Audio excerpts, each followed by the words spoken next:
রমজান মাসের সেই শুরুর দিন থেকেই চারিদিকে শুধু ঈদ শপিং মেলা লেগেই আছে। আর আমি তো একে নাচনি বুড়ি, তার উপরে যদি হয় ঢাকে বাড়ি, তাহলে তো কোনো কথাই নেই। তো যখন যেখানে মেলা বসছে আমি আর ঘরে বসে থাকতে পারছি না, ইফতারের পর ছুটে চলে যাচ্ছি সেখানে।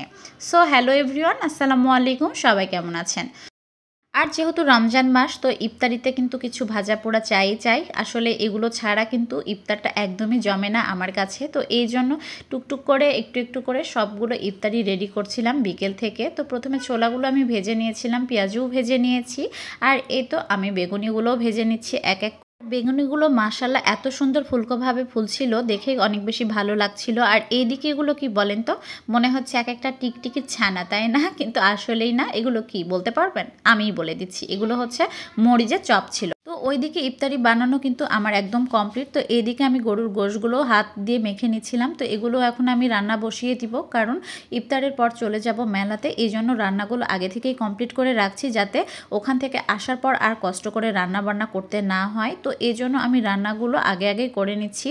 তো এদিকে কিন্তু আমার এই তো গরুর মাংস রান্না কিন্তু হয়ে গেছে, আর স্মেলটাও কিন্তু অনেক বেশি ভালো আসছিল, আর দেখতেও অনেক বেশি সুন্দর, আর খেতেও অনেক বেশি মজাদার ছিল।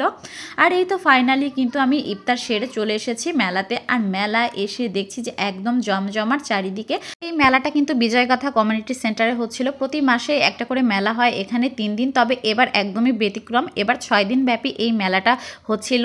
তবে ঈদ বলে এবার কিন্তু কেনাকাটা একটু বেশি হচ্ছিল প্রতি মাসের তুলনায়, যেহেতু ঈদ সামনে রেখে। আর অনেক রিজনেবল প্রাইসে অনেক ধরনের কালেকশন এখানে, ইন্ডিয়ান, পাকিস্তানি, লোন, দেশীয় সব কিছু কিন্তু এখানে ছিল। 1 পিস, 2 পিস, 3 পিস, আর অনেক সুন্দর সুন্দর গ্রাউন্ডও কিন্তু ছিল। আর দাম কিন্তু একদমই রিজনেবল প্রাইজের মধ্যে ছিল, বেশ ভালো লাগছিল।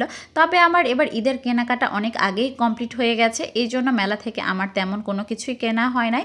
জাস্ট মেলাতে গিয়েছি, ঘুরেছি এবং অনেক মজার মজার খাবার খেয়েছি। যদিও অল্প কিছু কেনাকাটা এখনও আমার বাকি আছে, তবে সেটা মেলা থেকে নিব না, অন্য কোনো শোরুম থেকে হয়তো নিব পছন্দ মতো। আর এখানে কিন্তু অনেক ধরনের স্যান্ডেলের কালেকশনও ছিল। কিন্তু এই মেলাতে আসলে কিন্তু একের মধ্যে সব কিছু পেয়ে যাবেন আপনি। 3 পিস, গ্রাউন্ড, 1 পিস, 2 পিস, এবং অনেক ধরনের কসমেটিক্স প্রোডাক্ট, এবং চুলের ব্যান্ড থেকে শুরু করে পায়ের জুতো থেকে শুরু করে ছেলেদের টি শার্ট, সব কিছু আছে কিন্তু এই মেলার মধ্যে। এক কথায় বলতে গেলে A to Z আপনি পেয়ে যাবেন এই মেলাতে।